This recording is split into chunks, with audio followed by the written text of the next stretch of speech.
সর্বনাশ, হেভি গরম, কিন্তু 60 উঠে গেল। স্পোর্টস মোড মোটামুটি নাচিয়ে ছেড়ে দেবে। বাপরে বাপ, বহুত ভয় লাগছে আমার। আচ্ছা, আজকে আবার একটা গাড়ি নিয়ে চলে এসেছি, হুন্ডাইয়ের i20 N-Line। অয়ন নিয়ে এসছে, অয়নেরই গাড়ি এটা। তো এই গাড়িটার কি কি ফিচার্স আছে সেটা সম্পর্কে জানবো, ওর এক্সপিরিয়েন্স সম্পর্কে জানবো। তা প্রথমেই বলো অয়ন, যে অনেক গাড়ি আছে, তুমি এই গাড়িটাই কেন নিলে? আমি বেসিক্যালি আমার ভাইয়ের স্কডা স্লাভিয়া আছে 1.5 ডিএসজি। ওকে। তো ওইটা চালানোর পর যে পাওয়ার যেটা ফিল করেছিলাম, একটা টার্বো ইঞ্জিনের যে পাওয়ারটা আছে, হ্যাঁ, ইনিশিয়াল ল্যাগ যেখানে নেই কিছু, আর যে ড্রাইভিং এর যে স্মুথনেস আছে, তো I wanted that in a small package, because আমার স্লাভিয়া 1.5 বাজেট ছিল না ওই সময়। আমি প্রচুর গাড়ি টেস্ট ড্রাইভ করার পর আমি এই সেম রেঞ্জে ভেনিউ ট্রাই করেছিলাম, ভেনিউ N-Line। বাহ। আমি কিয়া সনেট ট্রাই করেছিলাম, সনেট যেটা HTX যেটা ভার্সনটা 1 লিটার টার্বো। ডিসিটি আছে। কারেক্ট। তো আপনি জানেন তো ভেনিউ সনেট আর i20 N-Line এর same engine, 1 litre turbo, 120 bhp and 172 Nm torque. Right. তো সবকটা টেস্ট ড্রাইভ করার পর বেস্ট ডাইনামিক্স, যেটা ড্রাইভিং ডাইনামিক্স, হ্যান্ডলিং আর ব্রেকিং, আমার এই গাড়ির বেস্ট লেগেছে। বাহ। ইনফ্যাক্ট আমি প্রাউডলি বলতে পারি যে আমি হুন্ডাই ভেনিউ চালিয়েছি 1.5 টার্বো, বাট ওর যে handling is not as confident as the i20 N-Line। সবকিছু ডিসিশন আমি মানে কাপল করে আর কি ভেবে চিনতে আমার এটাই আমার পারচেস ছিল। হ্যাঁ। তো স্লাভিয়াও কি টেস্ট ড্রাইভ করেছিলে নাকি স্লাভিয়া কারো ছিল? স্লাভিয়া আমার ভাইয়ের ছিল, বাট ওটা 1.5, মানে অনেক হায়ার ভার্সন। ওকে। অবভিয়াসলি কোনো কম্পারিজন হয় না, 1 লিটার 1.5 এর কমপ্লিটলি আলাদা ডাইনামিক্স। বাট আমার একটু বাজেট আমার 14 লাখ মতন ছিল, 13-14 lakh. Okay. And Slavia 1.5 DSG almost 20 lakh টাকা।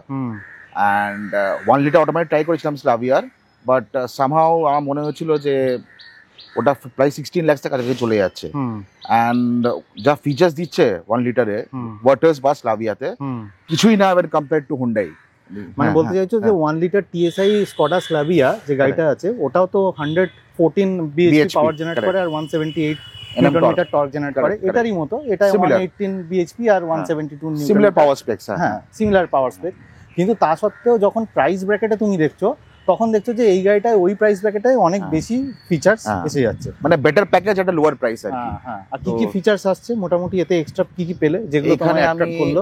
when you compare it with the Waters or the Slavia or even the normal i20, the Astra optional যেটা আছে টপ মডেল, এটা 4টে ডিস্ক ব্রেক আছে। 4টে ডিস্ক ব্রেক। নর্মাল i20 তে 2 disc brake থাকে। স্টিয়ারিংটা অনেক বেশি advance, it is more powerful steering, electric steering এটা। তো এটার হ্যান্ডলিংটা খুব better. Suspension is 30% stiffer than normal i20। Okay. তো তাই জন্য হাই স্পিড ড্রাইভিং এ অনেক বেশি কনফিডেন্স, স্টেবিলিটি থাকে। থার্ড পয়েন্ট ইজ এখানে বোসের স্পিকার দিচ্ছে আমাকে with 6 speakers and 1 subwoofer as well. আচ্ছা। তো এই জন্য টুইটার থাকবে নাকি?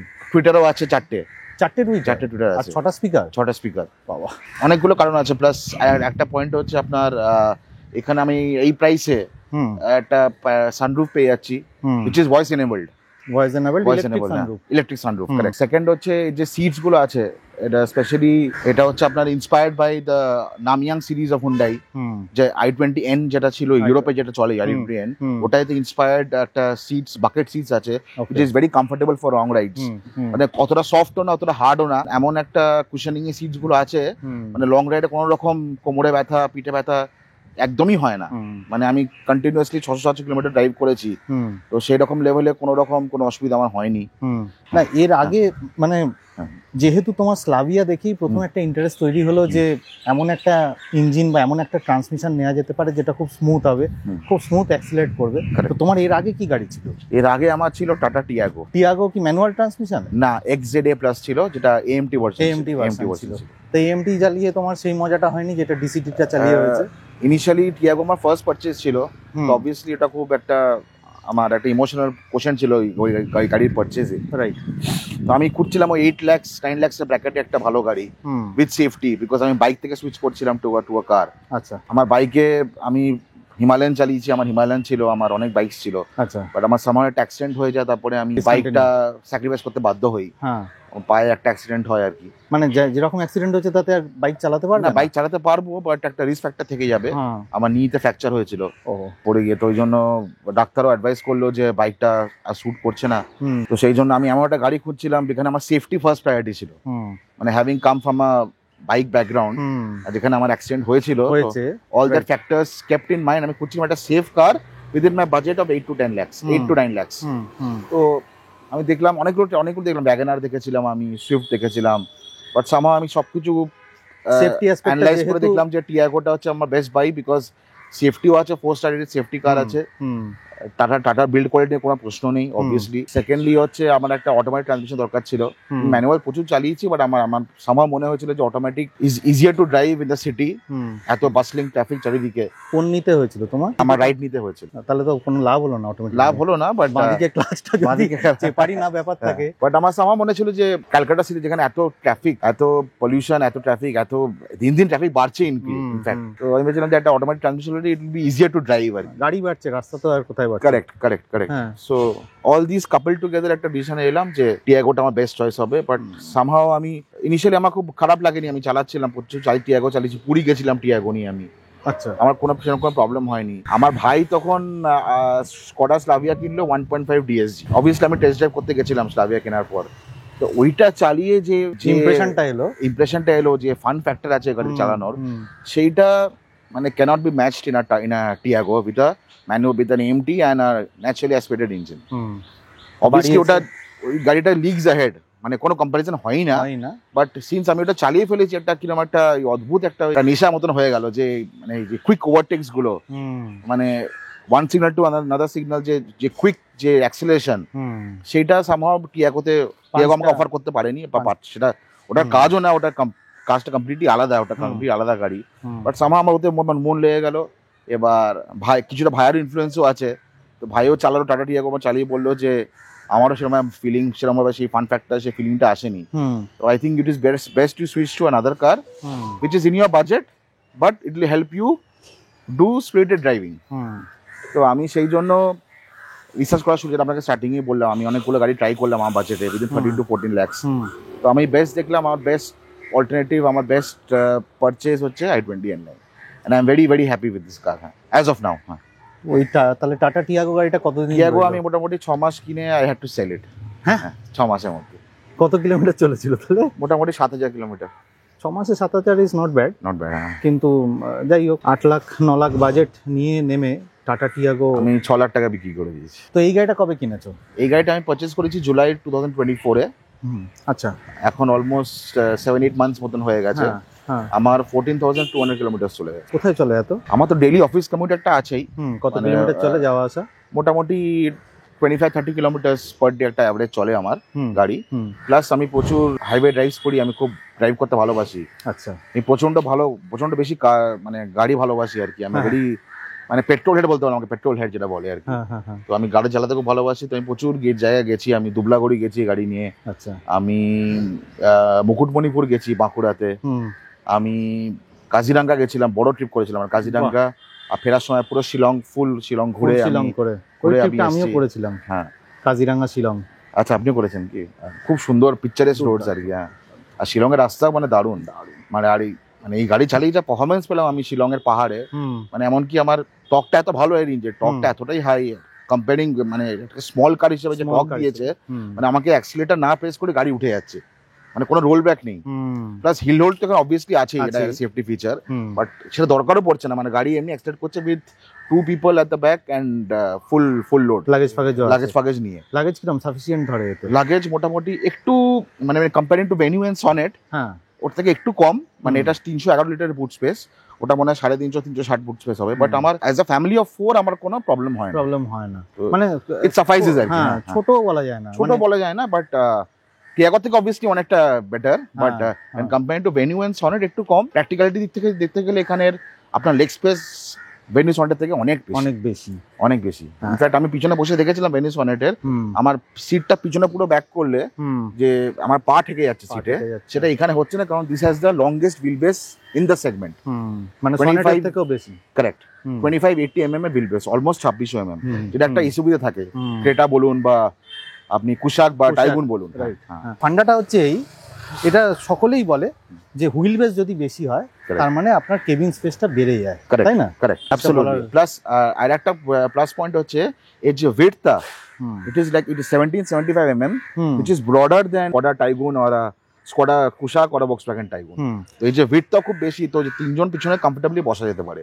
আচ্ছা, নট আই মিন রেকমেন্ড করবো না for long rides, but for short rides, short commutes, 3 people can sit easily in the back seat. আর পাহাড়ে কি রকম পারফরম্যান্স, মাইলেজ কি রকম? পাহাড়ে মোটামুটি মাইলেজ পেয়েছি আমি 12 থেকে 13 মতন আপ হিলে, আর ডাউনলে সেটা 18-19 হয়ে গেছে। 18-19 হয়ে গেছে, এমআইডি তে দেখাচ্ছে সেটা। কারেক্ট, সেটা আমি শিলংয়ে ফিল করেছি। আর normal daily to daily office কমিউটে আমি যদি একটু স্পিডে ড্রাইভিং করি তাহলে তখন সেটা 7-8 হয়ে যায়। আর যদি আমি নর্মালি লাইট ফুটেড চালাই তাহলে আমার মোটামুটি 10-11 দিয়ে দেয় অন সিটি কন্ডিশন। আর মোটামুটি হাইওয়েতে আমি মোটামুটি ওই 14-15 মোটামুটি পাই নর্মাল হাইওয়ে। আর যদি আমি খুব ফাঁকা পাই, যেমন আমি এবার রাঁচি গেছিলাম গাড়িটা নিয়ে, রাঁচি থেকে ব্যাক করছিলাম রাত 12টার সময় স্টার্ট করেছি রাঁচি থেকে, তো the highway was completely empty. তো আমি আমার এখনো স্ক্রিনশট আছে, আমি 22-এর মাইলেজ পেয়েছিলাম, which is more than the company claimed air mileage. 22 at 80 cruise control with 4 people and full luggage. 80 cruise কন্ট্রোলে রাখা ছিল, ফুল গাড়ি ফুল ছিল একদম। আমার কাছে এটা বলো তুমি যে তোমার কাছে মাইলেজটা ইম্পর্টেন্ট নাকি তোমার কাছে ফান ফ্যাক্টরটা বেশি ইম্পর্টেন্ট? দেখুন, আমার হোল পারপাসটা হচ্ছে টু ড্রাইভ বেটার, সেই ক্ষেত্রে মাইলেজটা একদমই ম্যাটার করে না। আমার যে ফান ফ্যাক্টরটা অবভিয়াসলি অনেক বেশি ইম্পর্টেন্ট, বাট হ্যাঁ মাইলেজটা কিছুটা হলেও একটা কনসিডারেশনে ছিল, সেটা কখনো বড় হয়ে থাকে না। কারেক্ট, এইসব গাড়ি কিনলে তারা মাইলেজ দেখে, মাইলেজের জন্য দেখে। আর এই গাড়িতে কি কি ফিচার্স আছে যে ফিচার্স গুলো টাটা টিয়াগোতে ছিল না, যেগুলো পেয়েছো তুমি এখানে? ডিসিটি বাদ দিয়ে, ডিসিটি পেয়েছি। সেকেন্ডলি এখানে হিল হোল্ড আছে, টাটা টিয়াগোতে হিল হোল্ড ছিল না, which is a major problem. বারবার আমাকে হ্যান্ড ব্রেক ইউজ করতে হতো আপ হিলে, ইভেন ক্যালকাটা রোডের কথা বলছি, নয়তো গাড়ি পিছনে চলে যেত আর কি, পিছিয়ে যাওয়ার একটা চান্স, একটা খুব বড় একটা ড্রব্যাক ছিল টিয়াগোর। সেকেন্ডলি আপনার টিয়াগোরও 3 সিলিন্ডার ইঞ্জিন, 1.2 লিটার রেভারট্রন, এটারও 3 সিলিন্ডার ইঞ্জিন, আর এই যে রিফাইনমেন্ট কমপ্লিটলি অন্য লেভেলে। মানে আপনি ফিল করতে হয়তো স্টার্টিং যখন প্রথম গাড়ি স্টার্ট করছেন একটা হালকা ভাইব্রেশন হবে, তারপর when you are driving there is no vibration at all। আপনি সেটা চালিয়ে বুঝতে পারবেন যে হোন্ডার যে এত সুন্দর ইঞ্জিনিয়ারিং, মানে এটা ভেরি কন্ট্রোলড 3 সিলিন্ডার ইঞ্জিন, যাতে কোনো ভাইব্রেশন আপনি ফিলই করবেন না। এটা একটা পয়েন্ট ছিল। টিয়াগোতে সানরুফ ছিল না, এটা সানরুফ আছে। সানরুফ কাজে লাগে? সানরুফ খুব একটা কাজে লাগে না, বাট শীতকালে অবভিয়াসলি লাগে। শীতকালে একটু বেটার লাগে, একটু কেবিনটা এরি ফিল হয়। Since it is a sports car, আমার ভেতরটা পুরো ডার্ক, পুরো ব্ল্যাক ইন্টেরিয়ার্স। ওকে, তো ওই জন্য সানরুফ যখন আমি জাস্ট আমি শেডটা খুলে দিই, not the glass, the shade below, একটা এরি ফিলিং আসে ইনসাইড দ্য ক্যাবিন। বাট সেটা গরমকালে obviously useless, because Indian condition sunroof খুব একটা ভালো পারচেজ হবে না, স্পেশালি যারা প্যানোরামিক কেন, আরো প্রবলেম। হুন্ডাই সার্ভিস সেন্টারে এক্সপিরিয়েন্স কি রকম? খুবই ভালো, খুব হেল্পফুল, খুব নলেজেবল যারা কাজ করে, যারা ইঞ্জিনিয়ার যারা আছে ওখানে। ইনফ্যাক্ট আমার একটা ইনসিডেন্ট এখন হয়েছিল, যেটা আপনাকে বলতে চাই। আমার ইনফ্যাক্ট এই কাজিরাঙ্গা ট্রিপের আগে আমার একটা ছোট্ট অ্যাক্সিডেন্ট হয় গাড়িতে। তো আমি ওই দুর্গাপুর ব্রিজের যে ক্রসিংটা আছে ওখান থেকে যে লেফট টার্ন নিয়ে ব্রিজে উঠতে হয়, ওটা একটা ফ্রি লেফট থাকে তারাতলার ওখান থেকে, যখন আমি যাচ্ছি টুয়ার্ডস দুর্গাপুর ব্রিজ, তো ওটা ফ্রি লেফট থাকে। তো সামনে একটা i10 গ্র্যান্ড i10 ছিল, তো উনি লেফটে ইন্ডিকেটর দিয়ে উনি লেফটে উঠবেন, আমি সেটা আমি অ্যাজিউম করেছিলাম যেহেতু ওনার লেফট ইন্ডিকেটর ছিল। তো সামনে সিগন্যালটা ইজ ফর দ্য ক্রসিং, তো উনি ওই সিগন্যাল থেকে হট করে দাঁড়িয়ে গেছেন, আমি ক্লোজ প্রক্সিমিটিতে ছিলাম। তো আমার সামনেটা গিয়ে ওখানে গিয়ে i10 হিট করে, আমার সামনে যে এই ফেন্ডারটা এটা পুরো এই জায়গাটা পুরো ক্র্যাক হয়ে ঢুকে যায়। আচ্ছা, তো আমি খুবই ডিসঅ্যাটেন্ড হয়ে গেছিলাম, বিকজ আমার 4-5 দিন পরে এত লম্বা ট্রিপ আছে with family, all tickets were booked, সব হোটেলস বুক, সবকিছু রিজার্ভেশন ডান। তো আমি সঙ্গে সঙ্গে না ভেবে আমি নিয়ে গেলাম মানে মইনপুরের যে সাইনি হুন্ডাই সার্ভিস সেন্টার যেটা আছে হুন্ডাই এর, তো ওখানে নিয়ে গেলাম। ওনাদেরকে রিকোয়েস্ট করলাম যে আমার একটা ট্রাভেল আছে খুবই ক্লোজ প্রক্সিমিটিতে, তো আপনার যত তাড়াতাড়ি সম্ভব এটাকে ইন্স্যুরেন্স ক্লেম করিয়ে এটাকে ঠিক করিয়ে দিন। জেনারেলি হয় না, বাট খুবই কুইক টার্ন অ্যারাউন্ড টাইমে ওরা সেদিনকে ইন্সপেকশন করিয়ে সেদিনকেই অ্যাপ্রুভাল নিয়ে পরের দিন কাজ চালু হয়ে গেল আমার। বাহ, in fact in the next 2 days আমার গাড়ি আমার ডেলিভারি আমার কাছে ডেলিভারি দিয়ে দিল। আচ্ছা, 2 দিনে ডেলিভারি দিয়ে দিল। তো দ্যাট ওয়াজ রিয়েলি গুড। হ্যাঁ, এন্ড 5 stars ফর দ্যাট। হ্যাঁ, 6টা এয়ারব্যাগ আছে। 6টা এয়ারব্যাগ আছে, তার মানে সেফটির দিক থেকে ওই গাড়িটা তোমার নরমাল যেটা EBS EBD ট্র্যাকশন কন্ট্রোল সবই আছে, সবকিছু। অ্যাপার্ট ফ্রম দ্যাট 6টা এয়ারব্যাগও আছে, ক্রুজ কন্ট্রোল তো আছেই। তার এই এডাসটা নেই, যেটা i20N ইউরোপে যেটা দেয় এডাস দেয়, এখানে সেটা নেই। আর একটা প্রবলেম আছে, আমার মনে হয় ইঞ্জিনটা একটু বেটার হতে পারতো, মানে 1.5 হলে আর বেটার হতো। আর কত বেটার হবে, কারণ i20N 1.5 লিটার টার্বো ইঞ্জিন, যেটা আপনার ইউরোপে যেটা চলে, same car but with different specs আর কি। ওখানে এডাসও আছে। আর প্লাস এখানে আমি দেখেছি হুন্ডাই এর যে i20 এর যে হুইলটা দিয়েছে, হুইল সাইজটা ওটা 195/55 R16, সেম গাড়ি আপনার ইউরোপে চলছে with 205 55 R17 tires, the same specs.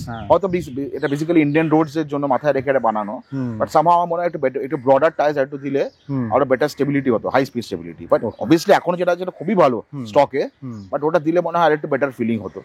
Apart from this, there is no other complaint. আচ্ছা, অয়ন আমাদের আরো দুটো ফিচার সম্পর্কে বলবে। আমি যখন আমার with the keys in hand যখন গাড়ির সামনে আসছি, একটা ওয়েলকাম ফিচার আছে যেটা আপনার ওভারভিম গুলো খুলে যায়, আর প্লাস এর তলে একটা প্যাডেল ল্যাম্প আছে, যেটা রাত্রিরে বা কোনো এমন আনসেফ জায়গায় গাড়ি রেখেছেন সেখানে গাড়ি ইনগ্রেস আউটগ্রেসের সময় আপনার এই ল্যাম্পটা খুব হেল্প করে for smooth entry and exit. এটা একটা খুব ইম্পর্টেন্ট ফিচার, আর খুব এটা একটা সেফটি ফিচার হিসাবে দেখা যেতে পারে, এবং ইউটিলিটি ফিচারও বটে খুব ভালো, খুব বেশি। সো স্পেশালি কোনো ডার্ক কন্ডিশনস আপনি আছেন হাইওয়েতে বা কোথাও, এখানে লাইটের সংখ্যা অনেক কম, তখন এখানে লাইটটা জ্বললে আপনার গেজ করতে সুবিধা হয়, এক্সিট এন্ট্রিটা। আর এটাও খুলে যায়। হ্যাঁ, আর কি আছে ফিচারস? আর একটা যেটা ফিচার আছে, এটা স্পেসিফিক্যালি এনলাইন সেন্ট্রিক যেটা হয় হোন্ডা এর যে কোনো এনলাইনে, টুইন এক্সস্ট। এইটা হ্যাঁ, আর এটা গিমিক না, এটা অ্যাকচুয়ালি ওয়ার্কিং। এর যে লো স্পিডের যে গ্রান্টটা হয়, এটা খুবই একটা ইন্সপায়ারিং একটা কার এনথুজিয়াস্টের জন্য। আমি এই গ্রান্টটা আপনাকে আবার দেখিয়েও দিচ্ছি। তো এখনো অ্যাক্সিলারেশন মেরে দেখাচ্ছে যে কিরকম ভাবে গ্রান্টটা হয়। দুটো দিয়ে বেরোচ্ছে, গরম হাওয়া দুটো দিয়ে বেরোচ্ছে, গরম। তাহলে অয়নের সাথে গাড়ি নিয়ে কথা হলো, গাড়ি সম্পর্কে জানলাম। এবার গাড়ির ভেতরে বসবো, গাড়িটা চালাবো। এখন একটা ছোট গলির মধ্যে দিয়ে যাচ্ছি, ম্যাডা স্কোয়ারের পাশ দিয়ে যাচ্ছি, তাই একটু আস্তেই চালাতে হচ্ছে। একটু বাদেই বড় রাস্তায় পড়বো, তো তখন বোঝা যাবে যে গাড়িটা কিরকম পাঞ্চি ইঞ্জিন বা কিরকম ড্রাইভিং রেসপন্স পাওয়া যায়। কিন্তু আপাতত আমাকে বাঁদিকের পাটা কোনো কাজই নেই, ডি মোডেই স্টার্ট করে দিলাম। 40-এ উঠে গেছে মোটামুটি স্পিড। সেকেন্ড গিয়ারে প্রায় 100 উঠে যায়, সেকেন্ড গিয়ারে 100 উঠে যাবে, প্রায় 95 94 হয়ে যায়। থার্ড গিয়ারে তো উঠেই যায়, ক্রস করে যায়। এটার এই যে ডি মোডে আছে, এটা যত স্পিড বাড়তে থাকবে তত গিয়ারও তো অটোমেটিক চেঞ্জ হতে থাকবে। কারেক্ট, কিন্তু আপনি যদি স্পোর্টস মোডে কনভার্ট করেন এটাকে, তখন গিয়ারটা হোল্ড করবে। Okay for faster pickup and faster ইয়ে। সেখানে মাইলেজটা একটু কম্প্রোমাইজ হয়, অনেকটা কম্প্রোমাইজ হবে, ডিরেক্ট ইনজেকশন না তো। আচ্ছা, এই যে তুমি বলছিলে যে 7-8 মতো মাইলেজ পাও, হ্যাঁ, এটা কি তুমি যখন নরমাল মোড যেটা আছে? আমি 7-8 মাইলেজ নরমাল মোডই পাই, যখন একটু প্যাডেল প্রেস করে চালাই আর কি। হার্ড অ্যাক্সিলারেশন যেটাকে বলে, সেটা যখন করো, কুইক ওভারটেকস, এইগুলো করতে গেলে 7-8 হয়ে যায়। এখন আপনি যেমন চালাচ্ছেন নরমালি, এরকম ভাবে আমি 10-11 বড় হয়ে যায়। কিন্তু দুর্দান্ত, কি স্পিড উঠছে! এখনই তো 62 স্পিডে উঠে গেছে, মোটামুটি আমার পিঠটাকে পিছনে করে দিচ্ছে গো। হ্যাঁ, এটা পুশ ব্যাক দেবে আপনাকে, মানে এমন পাঞ্চ হচ্ছে, পিঠটা পেছনের যে সিটটা আছে ওখানে ঠেকে যাচ্ছে, সাংঘাতিক স্পিড। আর আমি সবসময় XP 95 ইউজ করি। আচ্ছা, এটা কি মাইলেজে চেঞ্জ নিশ্চয়ই হয়? একটু অ্যাটলিস্ট 1-2 কিলোমিটার ফারাক হয়। প্লাস আমি দেখেছি আপনার যে ল্যাগটা 1 লিটার টার্বো যে ল্যাগটা হয়, টার্বো জেনারেলি কিক করে 2000 RPM উপরে গেলে। আমিও সেটাই দেখি। হ্যাঁ, তো ওই যে ল্যাগটা যেটা হয়, এটা ইনিশিয়ালি XP 95 ইউজ করে দেখেছি অনেকটা ল্যাগ চলে যায়। হ্যাঁ, which is a good thing obviously। হ্যাঁ, এলিমিনেট করা যায় ল্যাগটা। এটা নরমাল পেট্রোল আমি যদি ইউজ করি, যেটা নরমাল পেট্রোল যেগুলো আসে, সেটা দেখেছি আমার মোটামুটি 2000 RPM এর কাছে না হলে একটু হালকা ল্যাগ হয়, বা সেটা একটা টার্বোর একটা ওটা জেনারেল বলতে পারেন, যে কোনো টার্বো ইঞ্জিনে সেটা প্রবলেম একটা। কিন্তু এটা আমি শুরুতে একটুখানি ল্যাগ পেলাম ঠিকই, হ্যাঁ, কিন্তু তারপর তো ডিসিটিতে যে এই যে গিয়ারটা চেঞ্জ হয়ে যাচ্ছে নিজে থেকে, এটার কোনো ল্যাগ কিন্তু আমি পাচ্ছি না। আচ্ছা, ইনিশিয়াল যে ল্যাগটা, সেই ল্যাগটা মানে আমি ভুল হলে কারেক্ট করে দেবে। হ্যাঁ, যে ইনিশিয়ালি যখন স্টার্ট করলাম তখন একটা ল্যাগ এলো, এই যেমন এখন একটা ল্যাগ পাচ্ছি। কারেক্ট। কিন্তু যখন একবার স্টার্টটা মানে যখন ফ্লোটা শুরু হয়ে গেল, সেই ফ্লোতে কিন্তু কোনো ল্যাগ নেই। হ্যাঁ, সেই ল্যাগটা এলিমিনেট হয়ে যায়। কারণ গিয়ার চেঞ্জের সময় যে ল্যাগটা পাওয়ার কথা, যেটা জেনারেলি AMT গাড়িতে পেয়েও থাকি আমরা অনেক সময়, সেটা একদমই নেই। মানে এখানে যে গিয়ার চেঞ্জ যেটা ফিল করতে পারবেন না আপনি। আচ্ছা, এখন আমি এখানে এটাকে নিউট্রালে দিয়ে দেওয়া বেটার। হ্যাঁ, পার্কিং থাকলে গাড়িটা এগোবে না বা পিছবে না। না, আমি একটা জিনিস একটা মিথ ক্লিয়ার করতে চাই। অনেকে বলে যখন গাড়ি ট্রাফিকে আছে, স্ট্যান্ড স্টিলে আছে, তখন বলে নাকি গাড়িটা সবসময় গিয়ারটা নিউট্রাল করে দিতে, স্পেশালি অটোমেটিক গাড়ির ক্ষেত্রে, তাতে কি হয় ক্লাচটা বার্ন হয় না। তো এটা একটা বড় মিথ, কারণ আপনি যদি ব্রেকটা হার্ড প্রেস করে রাখেন না, দেখবেন আপনি আপনার RPM-টা 0.8-এ থাকবে, তখন ক্লাচটা অটোমেটিক কাট অফ করে দেয়। তো এটা একটা মিথ আমি ক্লিয়ার করতে চাই লোকে, যে ক্লাচ ব্রেক প্রেস করে রাখলে বা ক্লাচের কোনো বার্নিং এর প্রবলেম হবে কিছু। ওকে, আপনি হার্ড ব্রেক করে রাখলেন, দেখবেন আপনার 0.80 RPM আছে, ক্লাচ ডিসএনগেজ হয়ে গেছে। আর যদি পিতে রাখি, বাট আপনার আপনাকে আবার অতটা ট্রাভেল করতে হবে। মানে পিটা যেহেতু সবার উপর দিকে, হ্যাঁ, আবার অতটা নিয়ে নামাতে হবে। পিটা just for use of parking, আর কিছুই না। আর পিতে রাখলে তো গাড়ি কি লক হয়ে যায়, মানে এগোবে না, গাড়িটা লক, একটা হালকা মুভমেন্ট হয়, যেহেতু পিতে একটা ছোট নব থাকে যেটা হোল্ড করে রাখে, বাট দ্য নিয়ম হচ্ছে যখন আপনি গাড়ি পার্ক করছেন সবসময় নিউট্রালে গিয়ে হ্যান্ডব্রেক তুলবেন, হ্যান্ডব্রেক তোলার পর গাড়িটা ব্রেক ছেড়ে হ্যান্ডব্রেকের উপর গাড়িটাকে ব্রেস করাবেন, তারপরে আবার ব্রেক টিপে পার্কিং এ নিয়ে যাবেন, যাতে পি এর উপর পার্কিং নবের উপর প্রেশারটা না পড়ে। ওকে, কারণ ওটা ফিউচারে বেশি ইউজ হলে, বেশি ফোর্স নিলে ওটা ভেঙে যাওয়ার চান্স থাকে। আরেকজন প্রশ্ন করেছিল রমিত দা, হ্যাঁ রমিত দার একটা কোয়েরি ছিল, ওতে মনে হয় তুমিও লিখেছিলে কিছু কমেন্ট। কারেক্ট আমিও লিখেছিলাম, আমি এই পয়েন্টটা অ্যাড্রেস করেছিলাম যে পি এর যে পার্কিং ব্রেকের যে পয়েন্টটা, এই জিনিসটাই তুমি আইডেন্টিফাই বলেছিলে। অনেক ক্ষেত্রে দেখেছি স্পেশালি যারা ড্রাইভার যারা খুব একটা জানে না, তাদের নলেজ খুব একটা নেই, তারাও দেখেছি মানে এটা কোনো স্লোপিং জায়গাতে গাড়িটাকে দাঁড়িয়ে ওটাকে পিতে দিয়ে দিল, এবার পুরো গাড়ির পুরো প্রেশারটা যে ওয়েটটা পুরো পার্কিং নবের উপর চলে এলো, ছোট্ট একটা নব ওটা, তো কখনো ওটা করতে নেই, সবসময় নরমাল, সবসময় নিউট্রালে গিয়ে হ্যান্ডব্রেক প্রেস করবেন, তারপর গাড়িটা হ্যান্ডব্রেকের উপর রেস্ট করবেন, রেস্ট করে তারপর আবার ব্রেক চেপে পার্কিং এ দেবেন, গাড়ির লঞ্জিভিটি বেটার হয়, আর কিছুই না। এই এখনই আমি দিতে ভুলে গেলাম, নিউট্রালে দিতে ভুলে গেলাম, এটা হয় করতে করতে হয়তো অভ্যেস হয়ে যাবে আস্তে আস্তে, কিন্তু আদারওয়াইজ গাড়িটা সুপার ডিসিটি এবং অটোমেটিকে আমার মনে হয় বেস্ট গাড়ি, ওয়ান অফ দি বেস্ট গাড়ি। আচ্ছা, টাটা আল্ট্রোজের যে রেসার গাড়িটা এসছে, হ্যাঁ তো টার্বো ইঞ্জিন আছে, তো ওটা চালিয়েছো? ওটা আমি চালিয়েছি, বাট ওটা ডাইনামিক্স এতটা ভালো না হোন্ডা এর মতন। অবভিয়াসলি ওটা ফিচার্স বেশি দিচ্ছে, যেমন এটা যেটা আমার এখানে ল্যাকিং লেগেছে একটা, যেটা হচ্ছে ভেন্টিলেটেড সিটস নেই, যেটা অল্টোসে দিচ্ছে। আমার মনে হয় এই 14 লাখের প্রাইস পয়েন্টে, প্রাইস ব্র্যাকেটে অ্যাটলিস্ট একটা ভেন্টিলেটেড সিট দেওয়া দরকার ছিল হোন্ডাই এর। বাকি সবকিছুই দিয়েছে, মানে স্পিকার দিয়েছে, ফ্যান্সি মিউজিক সিস্টেম দিয়েছে, 10.25 ইঞ্চের টাচ স্ক্রিন দিয়েছে, তো সবকিছুই আছে, বাট আমার মনে হয় ভেন্টিলেটেড সিটটা থাকলে একটু বেটার হতো। আর থার্ড পয়েন্ট হচ্ছে পিছনের যে সিট আছে, এখানে যে মাঝখানের যে হেডরেস্টটা, এটা দেওয়া উচিত ছিল i20 এনলাইন যে 2023, 22, 21-22 যে মডেলটা ছিল, ওইখানে আপনার এখানে হ্যান্ড রেস্ট ছিল একটা উইথ কাপ হোল্ডার্স, ওকে, ওটাকে 24 মডেলে এলিমিনেট করে দিয়েছে। আচ্ছা, it is a major miss. পিছনে বসে কেউ যদি, হ্যাঁ ওটা আগের ভার্সনে ছিল এনলাইনের, বাট লেটেস্ট ভার্সনটা ওটাকে ইরাডিকেট করে দিয়েছে। It is a major miss, specially যারা ফ্যামিলি নিয়ে যাচ্ছে, কফি খেতে চাইলো বা কিছু করতে চাইলো, কিংবা হাত রাখতে চাইলো, তো অনেক বেশি ওটা বেশি কমফোর্টেবল হয়, ওটা ওই যে বসার যে স্ট্যান্সটা অনেক বেশি কমফোর্টেবল, তো সেটা মনে হয় আমার এটা হোন্ডার কস্ট কাটিং বলতে পারেন নাকি আমি। এটা নেগেটিভ বলতে ওই একটা ভেন্টিলেটেড সিটস, একটা পিছনের আপনার এই হ্যান্ড রেস্টটা ছিল না, যেটা ওটা negative feature. Apart from this সেরকম ভাবে কিছু নেই। একটু যেটা টার্বো ল্যাগ যেটা হয় সেটা তো একটা ন্যাচারাল, ওটা যে কোনো ইঞ্জিনের ক্ষেত্রে, টার্বো ইঞ্জিনের ক্ষেত্রে যেটা applicable, but apart from this সেরকম ভাবে কোনো নেগেটিভ ফিচার। একটা নেগেটিভ ফিচার আমি বলতে পারি, সেটা আবার নেগেটিভও আবার নিউট্রালও বলতে পারেন, কারণ আমি দেখেছি যে জার্মান গাড়ি যেগুলো হয়, BMW, স্কডা, ভক্সওয়াগন, ওদের যে ব্রেকিংটা হয়, আমি ভার্টুস চালিয়েছি, স্লাভিয়াও চালিয়েছি, এবার স্লাভিয়ার সামনে দুখানা ডিস্ক, পিছনে কিন্তু ড্রাম ব্রেকস, আমার 4টে ডিস্ক, বাট ডিসপাইট দ্যাট স্লাভিয়ার যে ব্রেকিং এর যে কনফিডেন্সটা স্লাভিয়া ওয়াটার্সের, মানে it is miles ahead of any Korean or Japanese car.